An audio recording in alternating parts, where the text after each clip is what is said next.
Hello, viewers. My name is Drew Nowlin. I'm the main fabricator and puppeteer for all of Omimeo Mime Troop's wonderful props and puppets, and today I want to take you on a behind-the-scenes look of Black Light Magic.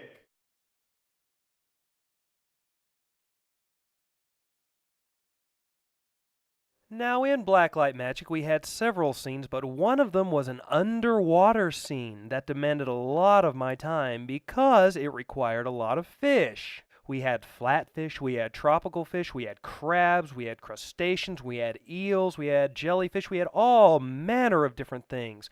But the one puppet that took up a lot of my time is the puppet that we affectionately call Binkie.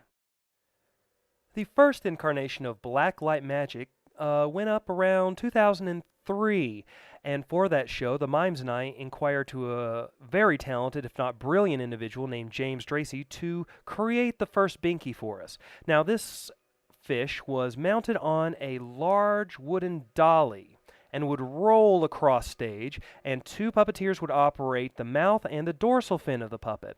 However, the problem with this one is that he stayed very, very horizontal. He didn't have a lot of vertical movement. Thus, later on in 2014, the mimes asked me to reconstruct the entire puppet so that I could make it a little more fish-like in its actions and swimming motion. My first task was to design Binkie so that it would be operated only by one person and, of course, take away the dolly apparatus. So I constructed a frame that would fit over a full-grown person's torso and could be operated by one person, both the mouth and the tail, with a little joystick mechanism on the lower jaw.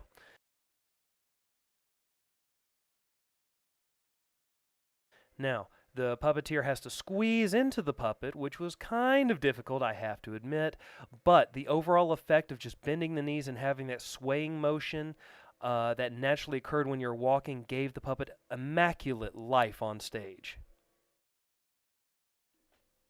It is always important when constructing and designing a puppet that you think about the basic rules of weight and movement.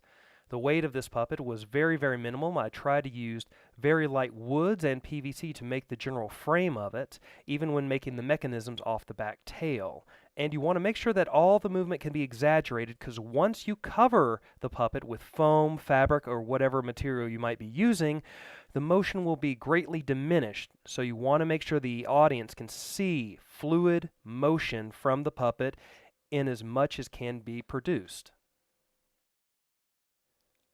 From the joystick mechanism in the front jaw, I connected a series of fishing lines from that apparatus back to the tail so that it would just move back and forth as I would push and pull my arms. It was fairly simple device, very simple mechanism, but it did take a little bit of refining just to get that perfect sway of the tail.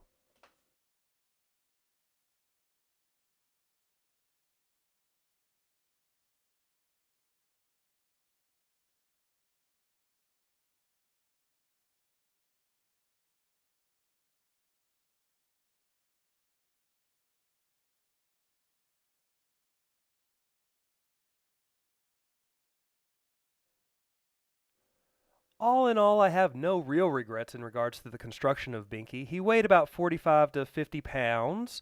That's a little much for one puppeteer to hold on for just a small period of time, but it did suffice, and the overall show was wonderful. The total length of Binkie was about 10 feet from tip of nose to the end of the tail, and he was about 4 to 4.5 feet wide at the fins off to his side.